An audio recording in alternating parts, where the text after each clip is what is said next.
The trail always feels safe at first. Daylight filters through the trees, boots crunch over dry leaves, and you tell yourself there's nothing out here but wind and wildlife. But once the sun slips behind the ridge, the forest changes. Every sound stretches longer, every shadow grows teeth, and the path that led you in starts to feel like it's leading somewhere else entirely. Tonight, we're stepping off the map following real stories from hikers, campers, and travelers who went just a little too far into the trees and never saw the same trail again. Some heard footsteps that matched their own, some saw lights that moved against the wind, and some learned that the forest doesn't need monsters, it makes them. These are 9 true forest trail horror stories that will haunt you forever. Story 1. The trail that ended in another town I used to love hiking alone. It was my escape, no phone, no noise, just me and the sound of wind through the trees. But after what happened last fall, I don't go anywhere near the woods alone anymore. It was October, crisp and quiet, the kind of day where the air feels thin and the sky looks too blue. I was in Vermont, hiking a trail I'd done dozens of times called Bear Hollow Loop. It's not far from town, 4 miles in, 4 miles out, nothing dangerous, nothing steep. But that morning, the forest didn't sound right. The usual buzz of insects was gone. Even the birds had gone silent. It wasn't eerie, not yet just off, like the whole place was waiting for something. About an hour in, I reached a split in the trail I didn't remember. There should have only been one fork, but now there were 2, both marked with old wooden signs. The left said Bear Hollow, Main Loop. The right said River Access Trail. The thing is, Bear Hollow doesn't have a river. Never has. I figured maybe the Park Service had built a new route, so I took the right path. The trail narrowed quickly, branches hanging low, the ground soft and uneven. After 10 minutes, I stopped hearing my own echo. Even my footsteps sounded muffled, like the dirt was swallowing them. Eventually, I started hearing something else, faint music, a single note repeating, maybe wind through a bottle or a flute. It came from deeper in the trees, always just far enough away that I couldn't place it. I tried to laugh it off, but the more I walked, the stronger it got. Then, through the trees, I saw something strange, a bridge.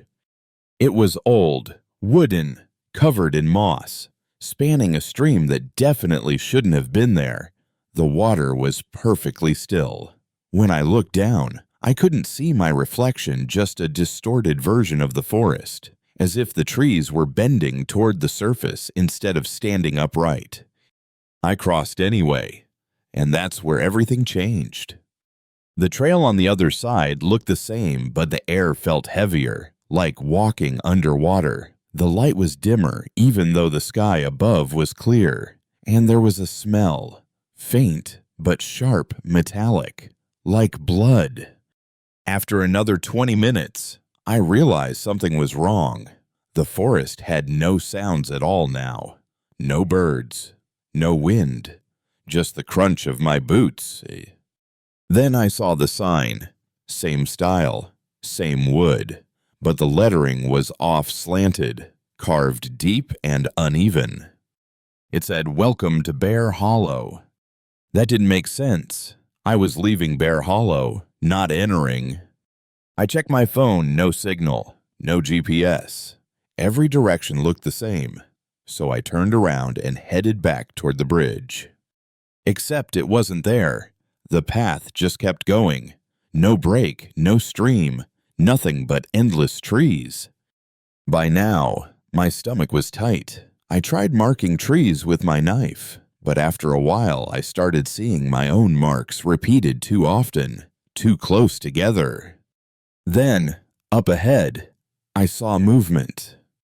Someone was walking toward me, a man tall, wearing a flannel jacket and hiking boots. For a moment, relief washed over me. Another hiker. But when he got closer, I froze. Because he was me.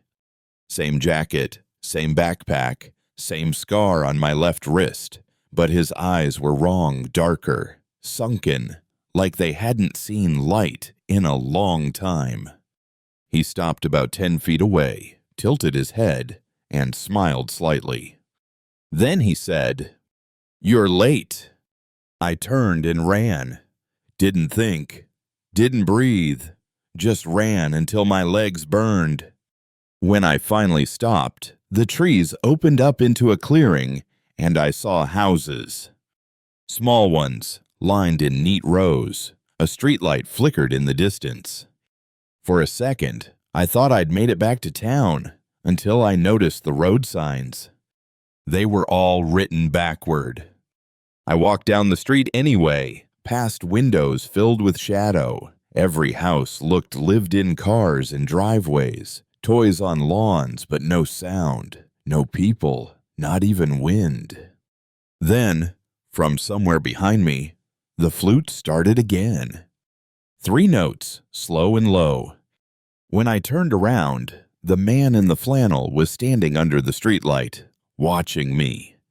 He raised his hand and pointed at something on the ground. I looked down. My phone was there. Screen cracked, battery dead, but the GPS still glowed faintly. It said I was 22 miles away in a town that hadn't existed in over 50 years. I don't remember how I got out. Maybe I blacked out. Maybe I just kept walking until morning. But when I came to, I was lying beside my car at the original Bear Hollow trailhead. The park ranger said I was lucky, said people get turned around all the time. But when I told him about the river and the bridge, he went pale. "There used to be a river," he said quietly. "It flooded in the 60s, washed out a bridge, took half the trail with it. They built a new loop miles north."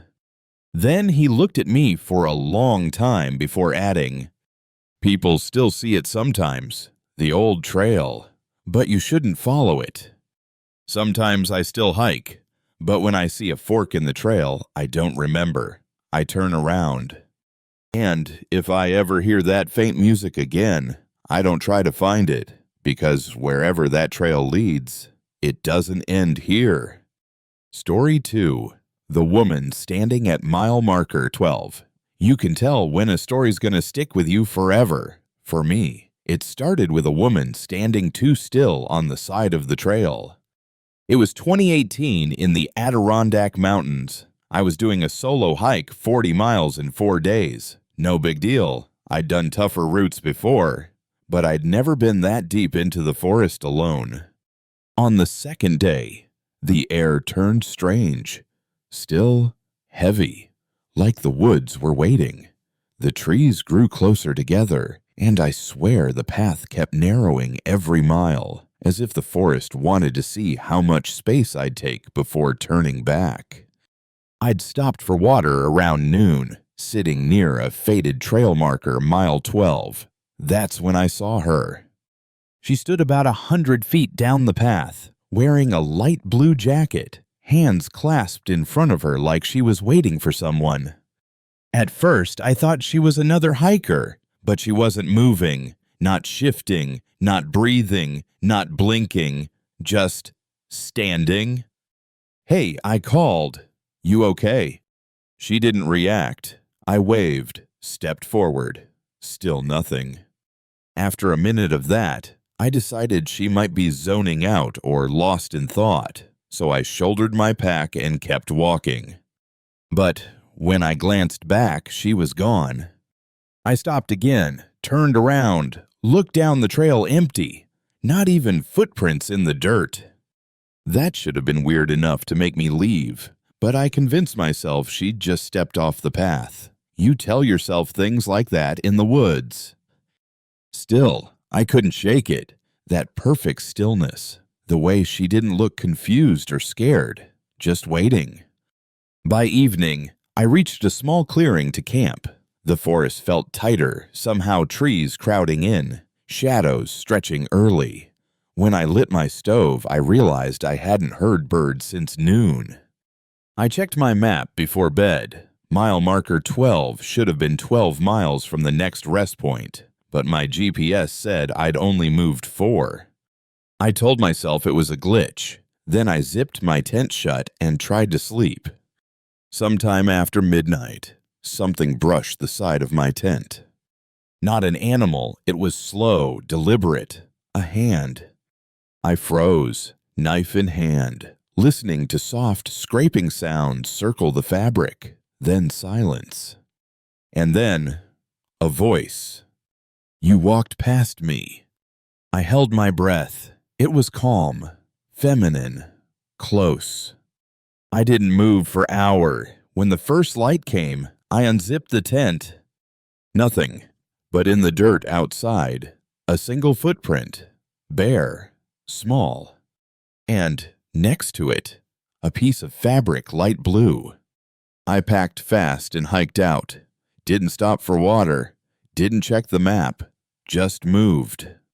After 3 hours, I saw the trail marker ahead. Mile 12. That didn't make sense. I'd started there yesterday. I should have been long past it. Except now, the numbers weren't carved into the post. They were written in what looked like chalk, smudged. And someone had added something underneath. Stay with me. I ran, didn't think, didn't breathe. Branches tore my arms as I sprinted through the trees. When I finally stopped, I collapsed near a dirt road civilization. Finally. That's when I heard it again. A woman's voice, right behind me. You left me there. I turned. No one. Just the trees and a single blue jacket draped over a branch. When I got home, I looked up the trail's history online. Turns out there was a hiker who went missing there, 2012 female, mid-30s, last seen around mile 12. They never found her. I don't know why I kept reading the article, but one detail stuck out. The search team had found her jacket, light blue, folded neatly beside the marker. It's been years, but I still dream about that trail. Sometimes I wake up hearing footsteps circling my bed, soft and careful, like someone afraid to wake me. And once, just once, I heard that same voice again, right next to my ear. I knew you'd come back. If you ever hike alone and see someone standing too still on the path, don't call out, don't wave. And whatever you do, don't look back when they disappear. Because maybe they didn't vanish. Maybe they're just waiting for you to stop walking. Story 3. The campground that moved overnight. It's funny how quickly the woods can make you question reality. You think you know where you are, the trailhead, the tent, the way back until one morning. None of it's there anymore. That's what happened to us in the summer of 2020. My girlfriend, Rachel, and I were camping at a remote site deep inside Hollow Creek Reserve in Oregon. We'd picked a spot near the river, maybe 2 hours from the main trail. Perfect distance for quiet. The first night was calm, stars clear, fire steady, and the kind of silence that only deep forest gives you. We fell asleep to the sound of water and wind. When I woke up the next morning, I thought I was still dreaming. Because the river was gone. I don't mean dried up. I mean gone, no sound, no current, no rocks, just trees and dirt where the riverbank should have been. Rachel was sitting up in the tent, pale. Tell me I'm not crazy, she said. The river was right there. I stepped outside, heart pounding. The ground was damp, but there was no water anywhere. Just a flat stretch of leaves and branches that looked like they'd been there for years. Maybe we set up farther than we thought, I said weakly. But the campfire ring we'd built was still in the same place. So were our boot prints. Everything matched except the forest. We decided to pack up and hike back toward the main trail. The GPS wouldn't connect, but we knew roughly which direction the road should be. An hour passed. Then 2, then 3. And the forest didn't change. No slope, no landmarks, just trees. Endless, identical trees. At one point, we found a weathered sign nailed to a trunk barely legible, letters warped and faded. It said campground, 1 mile. That should have been good news, except it was pointing back the way we'd come. By the 4th hour, the light began to dim. Rachel was trembling. I tried to stay calm, but something about the air felt wrong, too still, too thick, like the woods were watching us breathe. When we finally stumbled into a clearing, I nearly cried with relief. There was a campground, fire pits, picnic tables, even a wooden sign with the reserve's logo. Except it wasn't the one we'd come from. The benches were rusted, the sign cracked and faded, the fire pits filled with old ash and moss. It looked abandoned. But the strangest part, our tent was already there. Same color, same tears in the fabric, even the little silver carabiner on the zipper identical. Rachel stopped dead. That's not possible. I unzipped it slowly. Inside were 2 sleeping bags, 2 backpacks, 2 water bottles. And one of the bottles had my initials scratched into the side. We didn't speak for a long time. Finally, Rachel whispered, "What if we never left? What if this is the same place, and we're the ones who moved?" I didn't know how to answer. We decided to camp there again, too exhausted to hike in the dark. We lit a small fire, sat close, and tried to stay awake. At some point, I must have dozed off. When I opened my eyes, the fire was out. Rachel was gone. I called her name until my throat burned. No response, just the sound of something moving through the trees. Not running, dragging. Branches cracked, leaves shifted, and then, out of the dark, Rachel stepped into the firelight. Except she wasn't carrying her backpack anymore, and her eyes looked glassy, unfocused. "We should stay another night," she said softly. Her voice was calm, too calm. I reached for her shoulder. Her skin was cold like she'd been standing outside for hours. "Rachel," I said, "where did you go?" She smiled, and for a second, her teeth looked black. I grabbed my bag and ran. Didn't even grab my boots. Just sprinted barefoot into the trees until my lungs hurt. I kept running until dawn, and somehow, finally, the forest opened into the real campground, the one we'd started at. Park rangers were there, searching with flashlights. When I stumbled out, they looked shocked. "We thought you two were gone," one of them said. "Your site's been empty for 3 days." I told them what happened: the missing river, the second tent, Rachel disappearing. They found her an hour later, not alive, floating in the river 1/2 mile upstream. The coroner said she had been dead at least 2 days, which means when I saw her that night, she'd already drowned.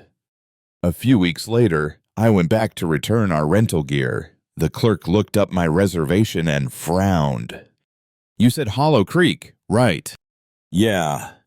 We stopped renting to that site after last summer. The river changed course, washed the entire campground away.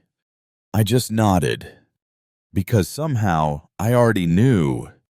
Now, whenever I hike, I make sure to mark my path with rope bright red, every few 100 feet. And if I ever wake up in a place that looks just a little too familiar, I don't stay to check the details. Because sometimes the forest doesn't move around you, it moves you. Story 4. The Vanishing Trailhead. I used to lead trail groups through the Appalachian backcountry. After what happened last spring, I don't guide anymore. I don't even hike alone. Because there's one thing I can't explain, and it started with a trailhead that shouldn't have been there. It was early May, right before tourist season. Our team of 4 was scouting routes for a guided program, testing new loops, checking signs, making sure the GPS matched the actual terrain. We'd done this hundreds of times. On the second day, about 10 miles into the ridge, we found a wooden marker none of us had seen before, handmade, carved into rough bark. It read South Hollow Trailhead. The problem, there was no South Hollow Trail on any map, not even in the old archives. We debated turning back, but curiosity always wins. We followed it.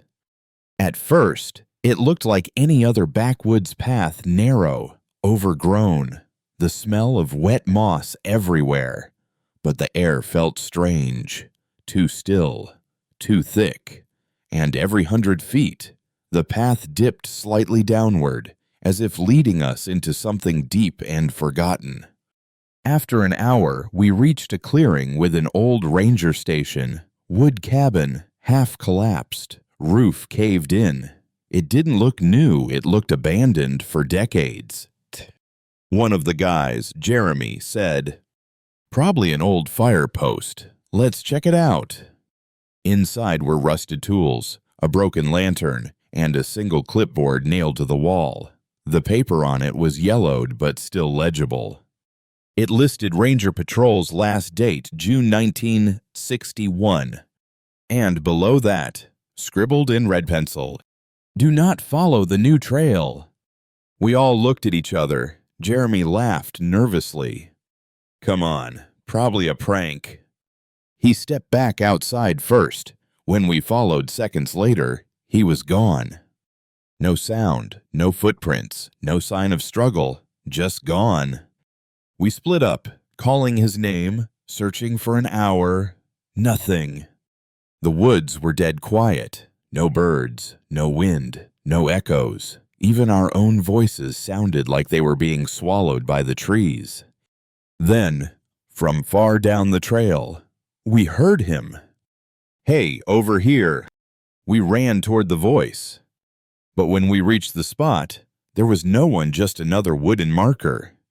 It said South Hollow Trailhead, exactly like the one we'd seen earlier. That's when the panic hit. We turned to head back, but the path behind us was gone, completely. Where there'd been a dirt trail moments ago was now nothing but dense undergrowth and trees.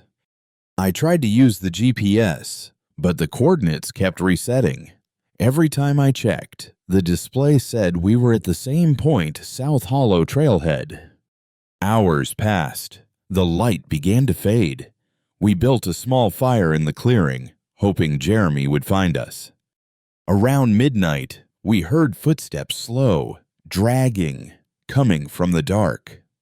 "Jeremy," I called. The footsteps stopped. Then a voice answered, but it didn't sound like him. "You shouldn't have followed." The words echoed in the air, like someone whispering inside our skulls. We pointed flashlights, but the beams just faded into the dark, as if the night itself was absorbing the light. We didn't sleep. By morning, the fire had died out, and the forest looked different again. The clearing was smaller. The ranger cabin was gone. In its place was a sign, fresh wood, letters burned clean into the surface. Trail closed. Do not enter. We were inside it. We started walking any direction, just to move. After a while, the ground tilted downhill, and we saw something through the trees, a road. We broke into a run. It took us nearly 10 minutes to reach it, and when we did, we found Jeremy. He was standing at the edge of the pavement, facing the forest, not blinking. We shouted his name, no reaction. When we got closer, we realized he was standing in front of another sign. It read, South Hollow Trailhead. Fresh paint, clean bolts, brand new. We took him to the ranger station. He didn't speak for hours. When he finally did, all he said was, "I kept walking. Every time I stopped, it moved closer." No one could get him to explain what it was. He quit the next day, moved out of state, and never hiked again. A week later, the Park Service sent a team to locate the trail. They found nothing. No signs, no clearing, no record of a South Hollow anywhere. But they did find something odd buried deep in the roots of an oak tree a few hundred yards from where we'd last seen the marker. A rusted metal tag, the kind used for trail registration in the 1960s, stamped with the number 13.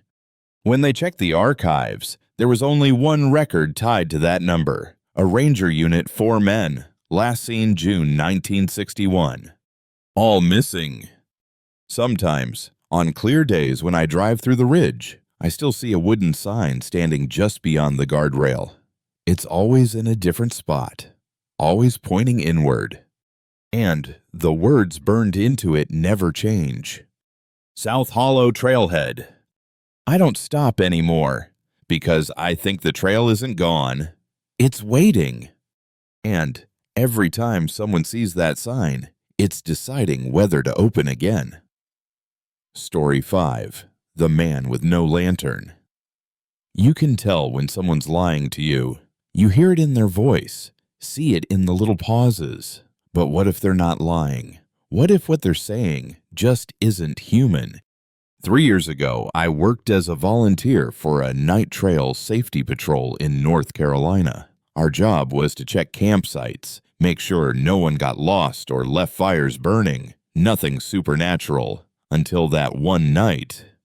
It was a fog-thick evening in late October. My partner, Aaron, and I were assigned to patrol Trail 19, a narrow ridge path that looped through pine forest and ended near an old ranger cabin. No cell signal, no road access. We signed in at the trailhead, checked our flashlights, and started walking.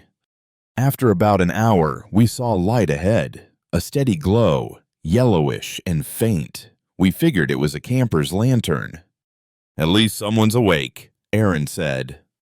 We called out the usual line, Park Service, anyone out here, but the light didn't move. We followed the glow down a small slope, stepping over roots slick with dew. That's when the fog thickened so much we could barely see 10 feet. The light grew sharper, closer, but when we reached the clearing, there was no one there. No tent, no lantern, just a pool of white light hovering above the ground, as if the fog itself was glowing. Aaron stepped forward. "Probably some kind of gas pocket," he said. "Swamp light. You know." He waved his hand through it. Nothing happened. The fog rippled, then folded around his arm like liquid. He yanked back immediately. His sleeve was damp, but freezing cold, so cold that frost started to form on the fabric. We both backed away. And that's when we heard it footsteps behind us. Slow, deliberate. Crunch. Pause. Crunch. "Hey," I shouted. "Who's there?" The footsteps stopped. Then a voice answered. "Evening. Officers." We turned our lights toward the sound. A man was standing about 30 feet away, just beyond the fog. He was wearing an old Ranger uniform brown shirt, torn sleeves, name tag missing. In one hand, he held a walking stick. The other hand was empty, but I could swear the light was coming from him like it was leaking through his skin. "Sir, are you lost?" Aaron asked. "No," the man said softly. "I work here." Something about his tone felt wrong. Flat, mechanical, every word perfectly spaced. "What's your name?" I asked. He tilted his head, like he was trying to remember. "They used to call me the Lantern Man." The wind shifted, and I swear the fog bent toward him like gravity. "Trail's closed tonight," I said. "We'll escort you back." He smiled small, tired. "Can't leave. Someone has to keep the light." Then, before we could react, the glow vanished. The man was gone. The clearing went completely dark. We turned in circles, calling out, shining our flashlights in every direction. Nothing. "Finally," Aaron muttered. Let's just get back to the main trail. But when we checked the compass, the needle spun non-stop. We started walking anyway, hoping to find the marker post. After maybe 20 minutes, the fog began to thin and we saw a cabin up ahead, the old ranger outpost at the end of Trail 19. Its windows glowed faintly yellow. Relief hit like a wave, but as we got closer, we noticed something strange. The light wasn't coming from lamps inside. It was flickering through the walls, like the wood itself was breathing. Aaron hesitated. "We shouldn't go in." Before I could reply, we heard a knock. 3 times, slow from inside. We stepped onto the porch. The door creaked open on its own. The interior looked untouched: dusty chairs, broken table, an old logbook lying open on the counter. Aaron read the last entry out loud. Trail inspection, October 17th, 1984, night patrol missing. Last seen near lantern light. He stopped reading because next to that line, someone had scribbled something new in fresh ink. Trail 19 still active. A shadow passed by the window. We turned, and there he was again. The man, standing just outside the glass. His face was clearer now, eyes hollow, skin pale and glowing faintly from within. And in that moment, we realized why he was called the Lantern Man. He wasn't carrying light. He was the light. We bolted out the back door, crashing through brush until the trees thinned and the fog broke. When we finally reached the main trail, the lights from the ranger station were visible in the distance. We ran the whole way back. When we reported what happened, the supervisor went pale. "Trail 19's been sealed for years," he said. "It washed out in the 80s. One of our night rangers disappeared there. We called him the Lantern Man. He never came home." Aaron quit the program a week later, moved to another state, said he still dreamed of that glow following him through the fog. Me, I stayed one more season, one night. I was driving past the ridge when I saw something ahead, a faint yellow light weaving between the trees. At first, I thought it was a car or a campsite, but as I slowed down, the light turned and moved toward the road. For a split second, I saw him standing there, same uniform, same empty eyes, no lantern. He raised his hand, as if signaling me to stop. I hit the gas and didn't look back. Now, whenever I see a hiker carrying a light at night, I always check their other hand, because if they're only holding one, and it's not a lantern, then it might not be light they're carrying. It might be what's left of him. Story 6. The Bridge That Appeared After Midnight. Some places don't exist until you look for them, and once you find them, they never go away. Back in 2015, I was traveling through northern Washington to visit my cousin. He told me about this hiking trail that supposedly ran along an abandoned railway, deep in the mountains, near an old mining town called Silver Crossing. It wasn't on any map, but locals said if you walked far enough past the marked trailhead, you'd eventually come across a bridge, one that only appeared after midnight. I didn't believe it, but curiosity's a funny thing, so one weekend, I decided to find it. The first few miles were uneventful, a normal forest path, damp soil, pine needles, the occasional owl. The moon was bright enough that I barely used my flashlight, but around 11:30 I noticed something strange. The air felt warmer, like I'd stepped into a room with no ventilation, and the trees started changing. Thicker trunks, older bark, roots twisting up through the dirt like veins. That's when I heard a low hum, distant but steady, almost like a generator running underground. I followed the sound until I reached a clearing, and there it was. A bridge. It looked ancient, wooden beams slick with moss, rails half rotted, a thin layer of fog rising from the surface. Below it was a ravine, but the drop wasn't natural. It looked dug, perfectly symmetrical, like a massive trench. I checked my phone, 12:03 a.m. I remember whispering, "Guess the locals weren't lying." I stepped onto the bridge. The wood groaned under my weight, but it held. Halfway across, I saw something carved into one of the planks' words, etched deep into the surface. "Don't stop walking." At first, I thought it was graffiti, until I noticed more writing, spread out across every board, sentences that looked like warnings. "Keep your head down. Don't look over the edge. He hears you when you stop." I laughed nervously, telling myself it was some creepy local legend. Then I made the mistake of looking down. The fog below wasn't drifting, it was breathing. Slow, rhythmic, like something alive was waiting underneath. And beneath the surface of that fog, something moved. The humming grew louder, so deep I could feel it vibrating in my chest. I quickened my pace, but about 10 steps from the other side, the bridge started shaking. Not violently, more like something big was walking below it. I froze. Then came a sound, a long, low sigh, followed by 3 words whispered so close it felt like someone was leaning beside me.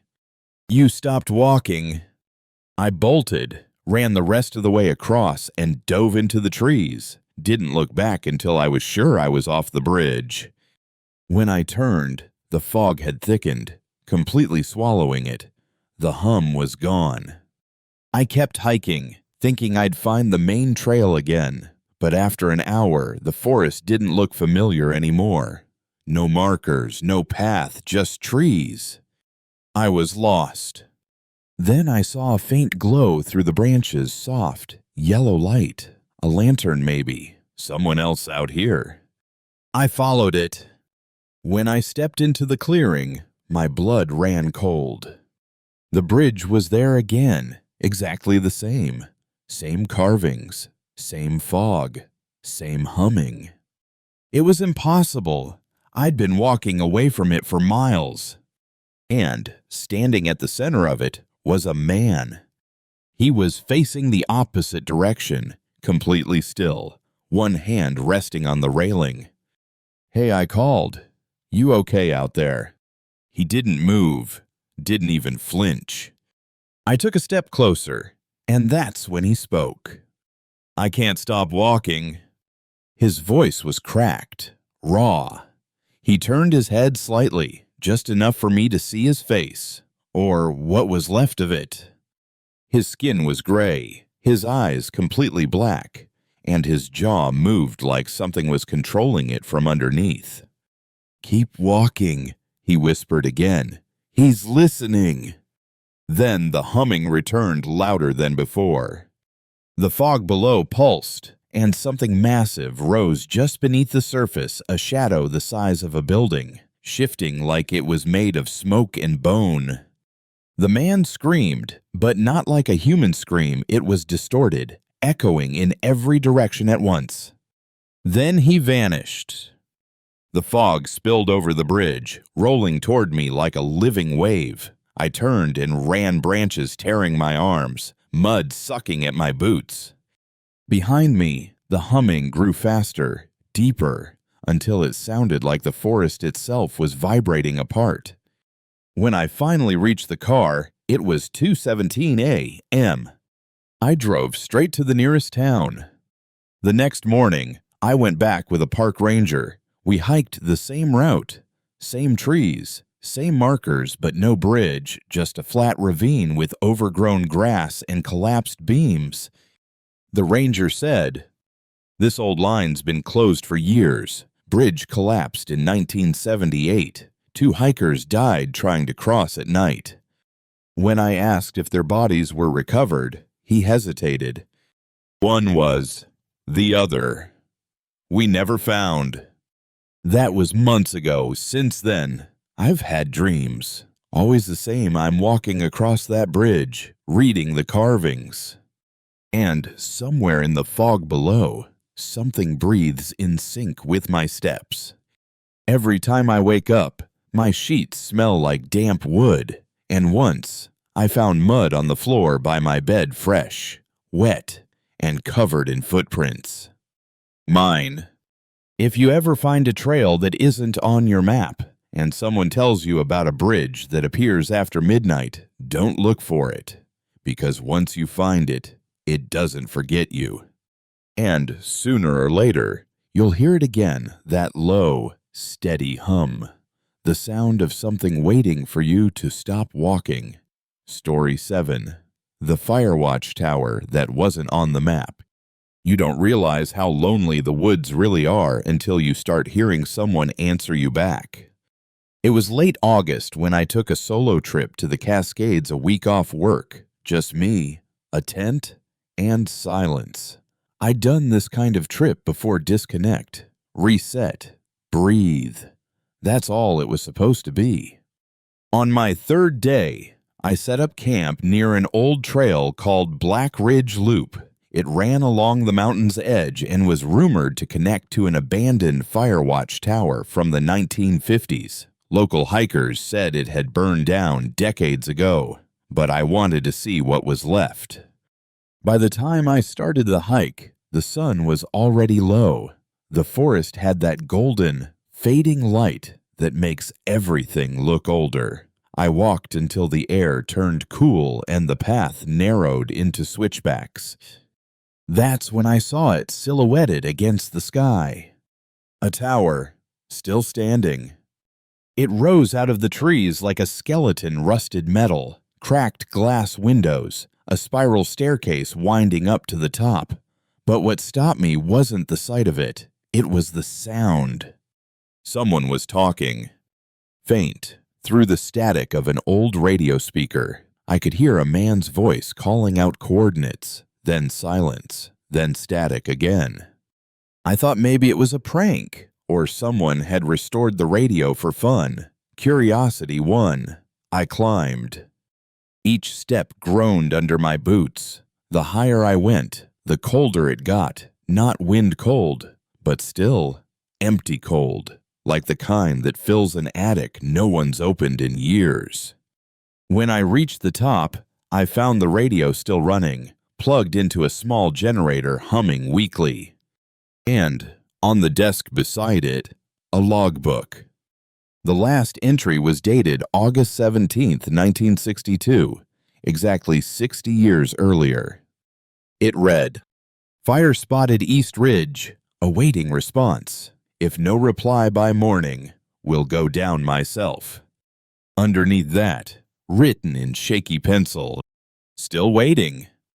I flipped through the pages. Every entry ended with that same phrase, "Still waiting," sometimes written once, sometimes written over and over until it filled the page. The air felt charged, like static before a storm. Then the radio crackled. "Base to Tower 9, you copy." I froze.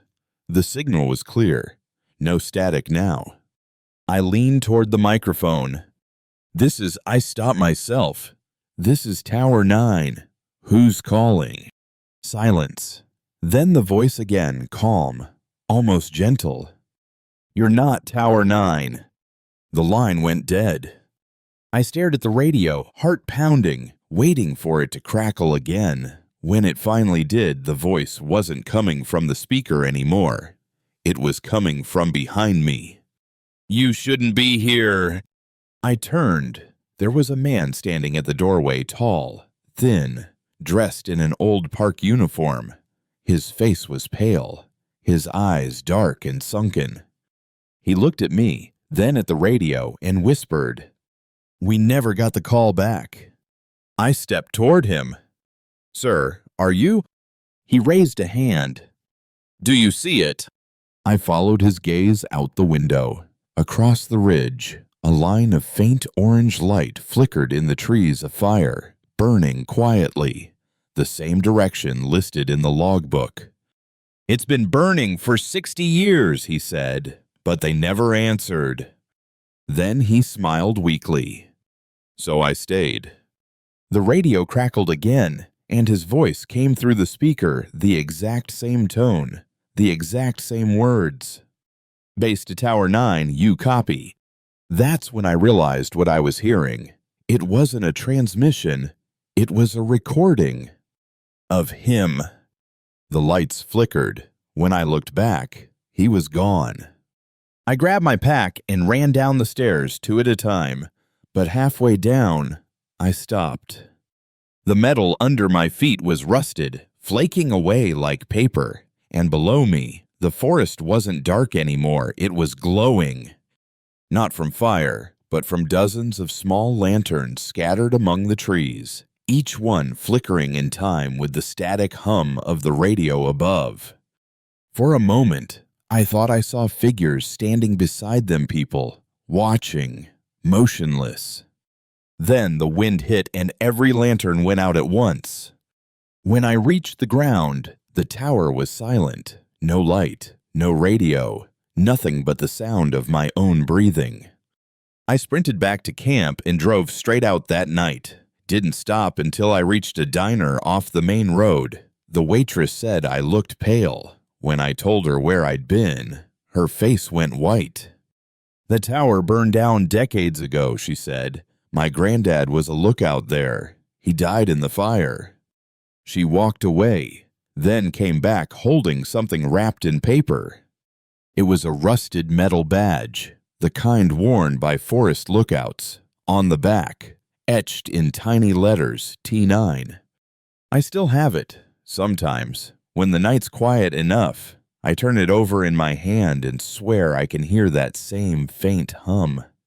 And once, when I couldn't sleep, I turned on my old radio out of habit.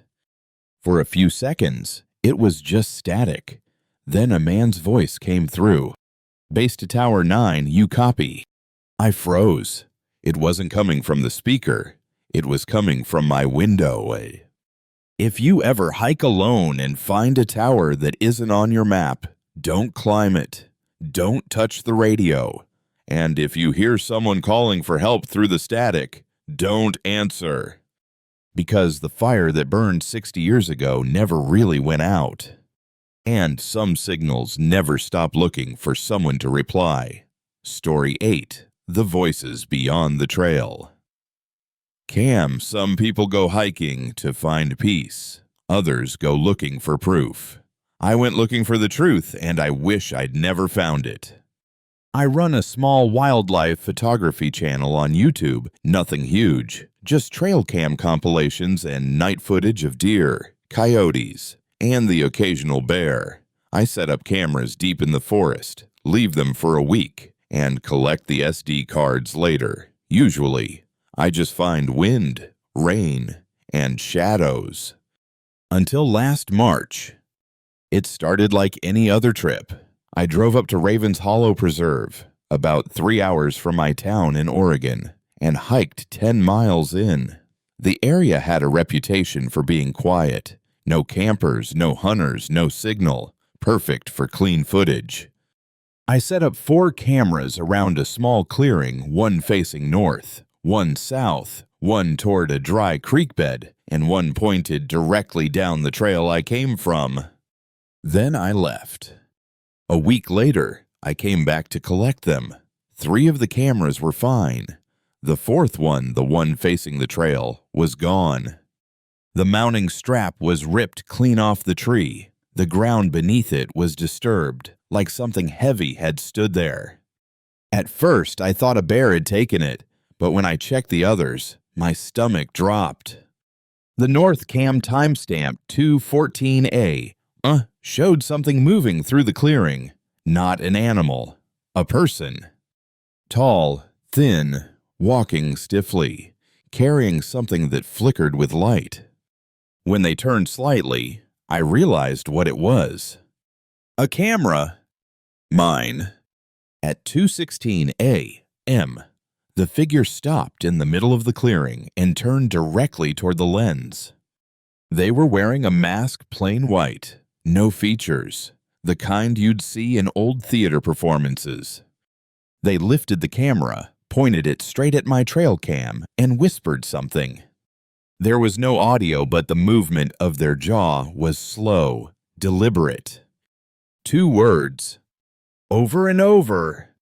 I took the SD cards home and synced the footage on my computer. I slowed the clip down, trying to read their lips. The words looked like, "Come closer." The rest of the week's footage was normal. Animals, wind, rain, except for one thing. Every night after 2:14 a.m., the other cameras recorded faint whispering, just barely audible over the wind. At first, I thought it was static, but when I boosted the audio, I realized it was words, faint, overlapping voices saying the same phrase. "Come closer." That's when things got worse. 2 days later, I went to review the memory card from the missing camera, the one the masked person had taken. But when I opened the folder, it wasn't empty. There was a single video file, no timestamp, just titled Hello, MP4. I hesitated, then played it.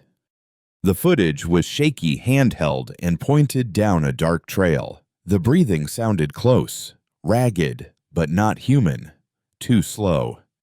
The camera lifted, focusing on a tree with something nailed to it. It was one of my other trail cams, and hanging beside it was a piece of paper. Scrawled across it, in thick black marker, "You're too close." Then the camera turned again and pointed directly at me. Not through the forest, not a reflection, but me, sitting at my desk, watching the video in real time. I slammed the laptop shut.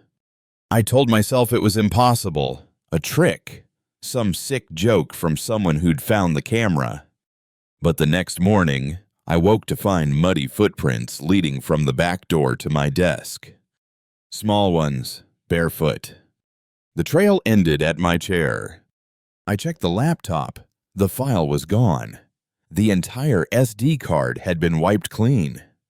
A week later, curiosity got the better of me. I went back to Ravens Hollow, brought new cameras, fresh batteries, and one of those body cams mounted to my vest just in case. The woods felt wrong this time, quiet, heavy, like a room holding its breath. I found the spot where the camera had been taken. The ground looked undisturbed now, like nothing had ever happened. I set up again, then turned to leave. But something caught my eye. A piece of white fabric tucked behind a tree. I pulled it out. It was a mask. The same plain white mask from the footage, except now there were letters written on the inside. "We heard you." I left. Didn't pack up. Didn't check the others, just left. When I got home, I went straight to my hard drives. Every folder containing Ravens Hollow footage was gone, not deleted, erased. The only thing left on my computer was a single photo, a still image of the clearing, except now there was someone standing in the middle of it. Wearing the same mask, holding the same camera, facing me. I reported it to the sheriff's office. They checked the area, found nothing. No footprints, no gear, no sign anyone had been there. They said maybe a vandal had followed my uploads and decided to mess with me. So I shut down the channel for a while. Stopped filming. Stopped hiking. But last week, I got a package in the mail. No return address. Inside was an SD card. It wasn't mine. Different brand, different serial number. There was only one file on it. When I played it, the footage showed a forest. Not Ravens Hollow, but my backyard. The camera panned slowly until it pointed straight at my house. The whispering started again, faint at first, then clearer. We came closer. The shot zoomed in on my office window, the one facing my desk. I paused the video. And in the reflection of the glass, I could see myself watching the footage. Only I wasn't alone. Behind me, a shape, tall, still, wearing a mask. I turned around. Nothing there. But when I looked back at the screen, the reflection was gone and the camera on the video was now moving, stepping closer toward the window. Closer, until the view filled completely with my own face. Then the footage ended. That was 3 nights ago. Since then, I've been hearing faint clicking sounds in the house, like a camera lens focusing in the dark. Every time I turn on my computer, a new folder appears on my desktop, always titled with the same date the day I go hiking again. But I haven't gone back out there, not once. Still, last night, when I turned on my phone, there was a new notification. Memory card detected. I checked the files. There was only one. No name. No timestamp. When I opened it, it was just an image, a photo of me taken from outside the window. If you ever set up trail cams, and you find one missing when you return, don't go looking for it.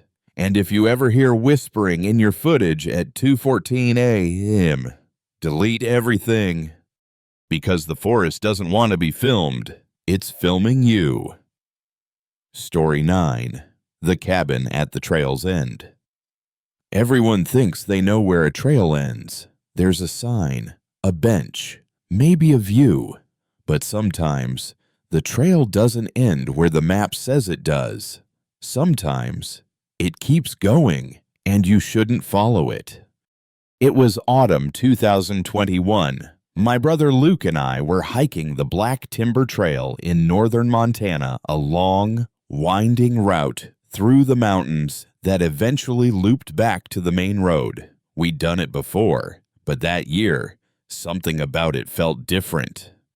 The forest was too quiet. Even the wind sounded heavy. We joked that maybe winter had scared the animals south early. But by noon, we weren't joking anymore. Because that's when we saw the path. A narrow side trail, cut clean through the trees, fresh dirt like it had been carved recently. No sign, no markers, just a hand-carved arrow on a wooden post, pointing into the trees. "That's not on the map," Luke said. "Probably a shortcut," I said. "Let's check it out." It was the worst decision of my life. The new path twisted sharply downhill. Every 20 feet or so, there were faint markings on the trees, symbols burned into the bark. Not letters, shapes, circles, triangles, a few that looked like eyes. After about a mile, the trail flattened out and opened into a clearing. At the center of it was a cabin. Small, crooked, like it had been built in a hurry. One window. One door, smoke rising weakly from the chimney. "Someone lives here," Luke whispered. I shrugged. "Could be a hunter's shack." But something about it didn't feel right. The wood looked new, but the nails were rusted, and there were no footprints in the dirt around it, just ours. We approached slowly. The door was slightly open, creaking softly with the wind. Inside was a single room table, chair, cold stove, no food, no bedding, no tools. Just one thing sitting on the table, a notebook. Its cover was blank, but on the first page, written in shaky black ink, were the words, "The trail doesn't end." The next page had a map drawn by hand, a crude sketch of the forest, with a single line leading past the cabin and looping back around in a spiral. At the very center of the spiral was one word, home. Luke frowned. "This is messed up. Let's go." We stepped outside and the forest was different. The light had changed. The air smelled wrong, thick, metallic, and the trail we'd come from was gone. Just trees, all around. "You're seeing this too, right?" he asked. I nodded slowly. "Yeah." Then, somewhere behind us, a door slammed. We turned. The cabin door was closed now. Neither of us had touched it. Luke grabbed the handle. It was ice cold. He pulled, but it wouldn't budge. We circled the cabin, looking for another exit, but there wasn't one, only that same window, covered in grime. Through the glass, I saw movement, something walking slowly past the table inside. It wasn't Luke, and it wasn't me. We backed away. That's when we heard the whispering. Low, rhythmic, coming from the trees all around us. It wasn't one voice, it was dozens, layered, repeating the same thing over and over. Stay, stay, stay. Luke yelled into the trees. Who's there? No answer, just the same whisper, slightly louder now. We started running. But no matter which direction we went, the forest didn't change. The same trees, the same clearing. It was like running in a loop. Until finally, we stopped, and the cabin was there again. But this time, it looked different. The wood was older, rotting. The chimney collapsed. The window shattered. No smoke. I stepped inside. The notebook was still on the table. But now the pages were filled, every line written in frantic handwriting. It doesn't end. It doesn't end. It doesn't end. Over and over, hundreds of times. And on the final page, a single sentence. The forest needs two. I turned around. Luke was gone. I shouted his name, checked around the cabin, the trees, the trail, nothing. Then I saw footprints leading back inside. One set. His. I ran back in, empty. Except now the stove was lit. Flames flickering, even though there was no wood. And, in the light of the fire, something moved in the corner. A figure, back turned, head bent low. It was Luke. "Hey," I shouted, "we need to go." He didn't respond, just stood there, staring at the notebook on the table. I grabbed his shoulder. His skin was freezing. He turned slowly, and when he looked at me, his eyes were completely black. "You shouldn't have come back," he said. Then the fire went out. When I woke up, it was morning. I was lying on the main trail, alone. The ranger found me wandering a mile later, disoriented and half frozen. They searched the area for days but never found Luke.